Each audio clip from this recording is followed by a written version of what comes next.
Hello students, आज के tutorial का टॉपिक है cyber attacks are rising but there is an ideal patch. तो आप कनेक्ट कर पाएंगे इस ट्यूटोरियल को GS3 awareness in the field of IT, space, computers, robotic, nano technology, biotechnology and issues related to IPR, intellectual property right. Basically ये science and technology का topic है, उससे आप कनेक्ट कर लेंगे।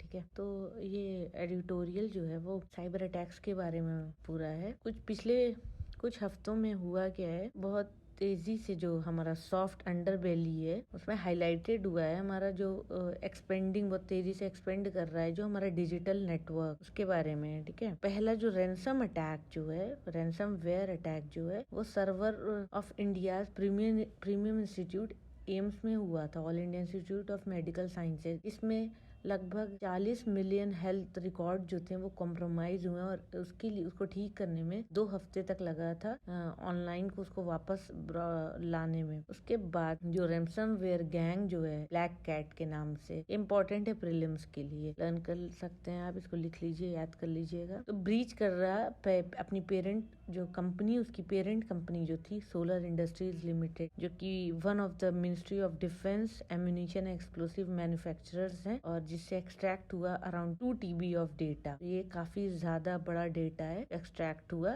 रैंसमवेयर अटैक से। तो ये वनरेबिलिटी जो है वो बढ़ती कैसे जा रही है। तो जो रैंसमवेयर है वो एक most important predominant malicious cyber attack है। यहाँ पर जो परपेट्रेटर जो है वो डिमांड करते हैं हैफ्टी पेमेंट, बहुत बड़ा अमाउंट डिमांड करते हैं अपने डेटा वो चोरी किए होते हैं उसको वापस देने के लिए। डेटा क्या शो करता है कि 75% से ज्यादा जो इंडिया की ऑर्गेनाइजेशन है वो इस तरह के अटैक्स को फेस कर रही हैं, और उसको जो फेस कर रहे हैं उसका कॉस्ट जो आ रहा है अराउंड 35 करोड़ का डैमेज का लॉसेस जो हो रहे हैं वो इतने हो रहे हैं। तो और जो मालवेयर है वो और तरह के जो कंप्यूटर सिस्टम है उसको इन्फेक्ट कर रहे हैं। और अगर हम देखें जो लाइन है हमारी फिजिकल और डिजिटल रियल्म जो है वो हल्के हल्के ब्लर हो रहा है, मतलब उसका डिस्टेंस कम हो रहा है। स्पेशली जो क्रिटिकल इंफ्रास्ट्रक्चर है जैसे कि ट्रांसपोर्टेशन, पावर, बैंकिंग सिस्टम, जहाँ पर हम बहुत यूज कर रहे हैं, जो कि बहुत एक्सट्रीमली वनरेबल है असॉल्ट करने में, बोथ हॉस्टाइल स्टेट और नॉन स्टेट एक्टर दोनों ही सिचुएशन में। साइबर कैपेबिलिटी है वो पाइवटल रोल प्ले करती है यहाँ पर, और वो चीज हम देखने को भी मिला है जो अभी हाल ही में यूक्रेन जो अटैक कॉन्फ्लिक्ट जो हो रहा था, जहाँ पर इलेक्ट्रॉनिक सिस्टम जो है वॉरहेड में जो यूज हुए हैं और रडार और कम्युनिकेशन जो डिवाइसेज हैं उन्हें देखा गया वो इनइफेक्टिव रहे हैं हैकिंग के बाद और GPS जैमिंग के बाद। तो साइबर थ्रेट जो है वो केपेबल है हमारे जो क्रिटिकल इंफ्रास्ट्रक्चर है उसको अंडरमीन करने के लिए, जो हमारी इंडस्ट्री सिक्योरिटी है, और उसके लिए हमें एक कॉम्प्रिहेंसिव साइबर सिक्योरिटी पॉलिसी चाहिए, वो नीड ऑफ द आवर है। 2022 में Indian computer emergency response team CERT इन, जो कि इंडिया की साइबर सिक्योरिटी एजेंसी है, वो उसने इंट्रोड्यूस किया है सेट ऑफ गाइडलाइन ऑर्गेनाइजेशन के लिए, और जिसको कंप्लाई करना जरूरी होता है जब हम डिजिटल रियल्म से कनेक्टेड होते हैं, जिसमें इंक्लूडेड है बहुत सी मैंडेटरी जो ऑब्लिगेशन है, जहाँ पे रिपोर्ट करना है किसी भी तरह का साइबर अटैक इंसिडेंट अगर होते हैं with in hours of identifying them, और जो डेजिग्नेशन है पॉइंट ऑफ पर्सन, और जो उसका डोमेन नॉलेज है जिसकी हेल्प से सर्टिन जो है वो इंटरेक्ट करता है। इंडिया ने ड्राफ्ट किया डिजिटल पर्सनल प्रोटेक्शन बिल 2022 और प्रपोज किया है पेनल्टी अप टू 500 करोड़ अगर डेटा को हम ब्रीच करते हैं, उसको तोड़ते हैं। इंडिया की आर्म फोर्सेस ने क्रिएट किया है डिफेंस साइबर एजेंसी, ये भी एक इम्पोर्टेंट फैक्ट है, प्रीलिम्स के लिए आप लर्न कर सकते हैं, लिख लीजिए। वो केपेबल है ऑफेंसिव और डिफेंसिव मैन्योर का। ऑल इंडियन स्टेट्स जो हैं उनके अपने साइबर कमांड है और कंट्रोल सेंटर्स हैं। लगभग जो ज्यादातर जो ऑर्गेनाइजेशंस हैं वो लैक हैं किसी भी तरह का टूल बनाने में जहाँ पे वो आइडेंटिफाई कर सकें साइबर अटैक को, वो अकेले प्रिवेंट करने में भी कामयाब नहीं है। इंडिया और भी फेस कर रहा है एक scarcity, acute scarcity cyber security professionals की अगर हम बात करें वहां पर, और इंडिया का अगर हम प्रोजेक्ट करें टोटल जो वर्कफोर्स हमें रिक्वायर्ड है वो अभी हम प्रोजेक्ट कर रहे हैं तो वो है लगभग 3 लाख पीपल इस सेक्टर में।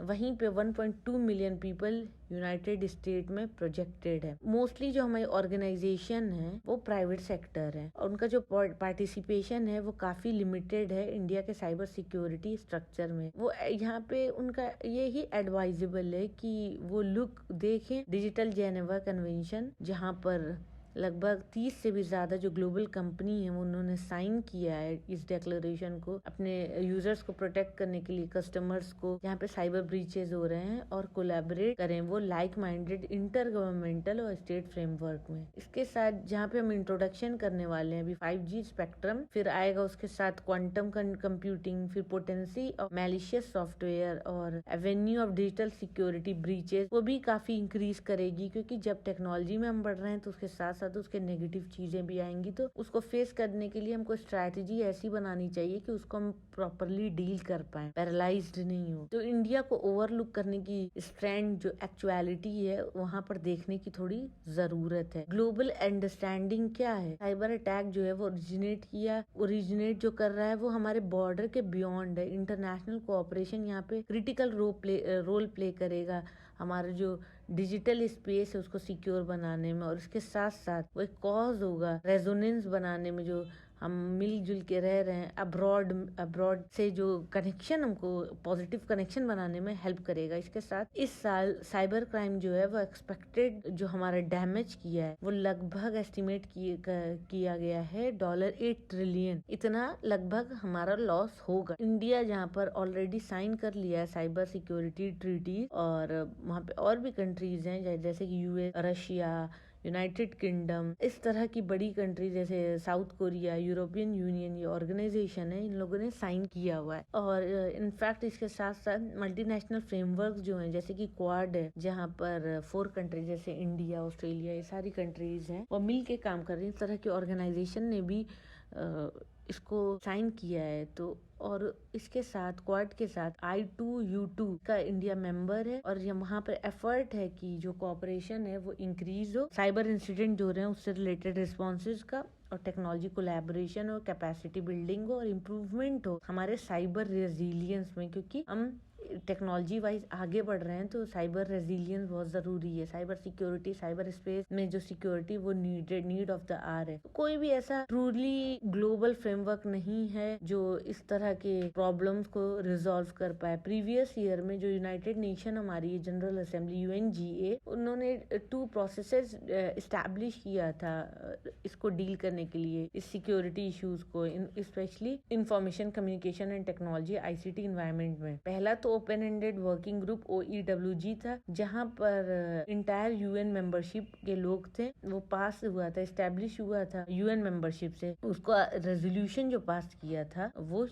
रशिया ने किया था, रशिया ने रेजोल्यूशन पास किया था, और इस तरह के अदर रेजोल्यूशन भी पास हुए हैं जो US ने किया है कंटिन्यूएशन करने के लिए। Group of governmental expert GGE के नाम से, जहाँ पर 25 कंट्रीज जो हैं पूरे मेजर रीजन की उसमें ज्वाइंटली वर्क कर रही हैं। वहीं पर 2 एंटागोनिस्टिक जो मतलब एक दूसरे से चिढ़ रहे हैं, नफरत कर रहे हैं, परमानेंट जो मेंबर हैं यूनाइटेड नेशन सिक्योरिटी काउंसिल के, वो काउंट कर रहे हैं इंडिया को मोस्ट इम्पोर्टेंट स्ट्रैटेजिक पार्टनर, जो डिफर करते हैं वास्टली बहुत सारे एस्पेक्ट में, internet including openness, restrictions on data flow, digital sovereignty. इसके बाद भी based on adoption member state जो है उन्होंने फाइंड किया कि जो 2 रेजोल्यूशन है वो कॉम्प्लीमेंट्री हैं और म्यूचुअली एक्सक्लूसिव नहीं है। इस तरह के टर्बुलेंट में जो करंट वर्ल्ड इवेंट्स हैं, UN ग्रुप वर्ल्ड जो है वो स्ट्रगल कर रहा है कोई भी इफेक्टिव डायलॉग करने पे। वहीं पे एक अपॉर्चुनिटी है जो कि G20 है, इंडिया इस साल होस्ट कर रहा है, जहाँ पर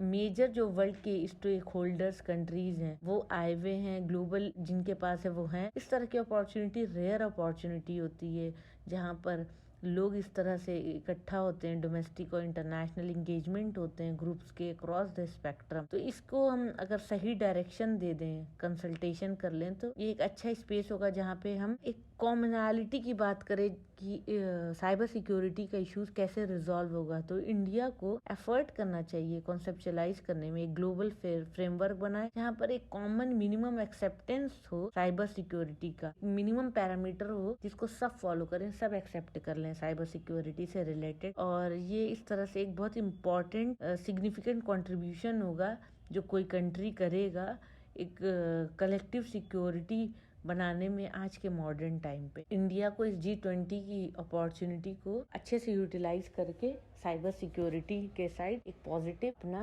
कंट्रीब्यूशन देना चाहिए। तो इसके साथ मैं आज के एडिटोरियल के एनालिसिस को फिनिश करती हूँ। Thank you so much for watching my video. Please share, like and subscribe.